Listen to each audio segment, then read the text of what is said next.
City of Chelyabinsk. Phil Black is there. It's very cold there, and he brings us this update. This was a point of impact. This is where locals say they saw a fragment of the meteor break off when it was still overhead and plummet down towards the earth, slamming into this frozen Lake Chelyabinsk.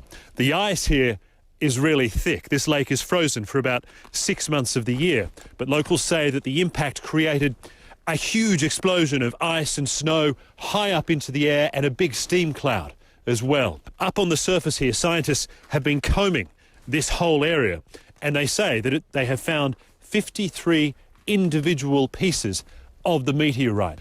So scientists are now pretty sure they know what it was that slammed into the earth. But across this region, as the meteor was flying through the sky, people had no idea what was going on. They were terrified. Many of them are still rattled, especially the children. This small Siberian village is usually a quiet place. 1,000 people living just south of the city of Chelyabinsk. But on Friday morning, they, like everyone in the region, were shocked by what they saw. An intense light, followed by a trail of smoke across the sky. Kindergarten worker Olga Matveyeva says the 20 children who were in this room ran to the windows when they saw the light, but she felt something was wrong and moved them away. She says she was still facing the windows when the meteor's shockwave hit. As the windows blew in, flying glass cut Olga's face and hands. She says she didn't notice because she was worried about the children.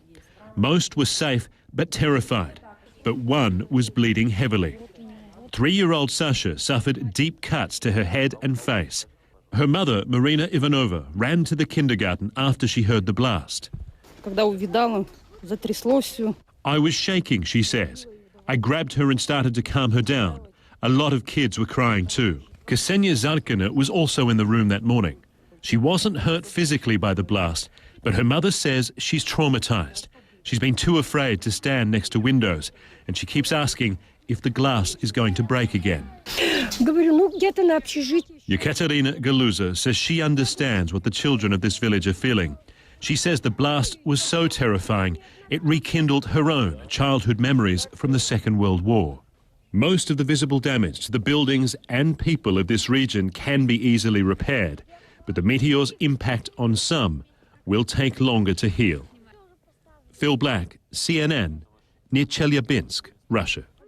It's frankly, when you think about it, miraculous that nobody was killed or hurt, much worse than some of the injuries we've seen, considering all this glass that shattered all over the place.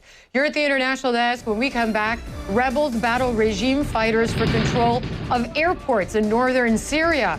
Will they gain control of strategic airfields? Also, Israel's focus on state secrecy is put to the test in the case of prisoner X. Plus, frustration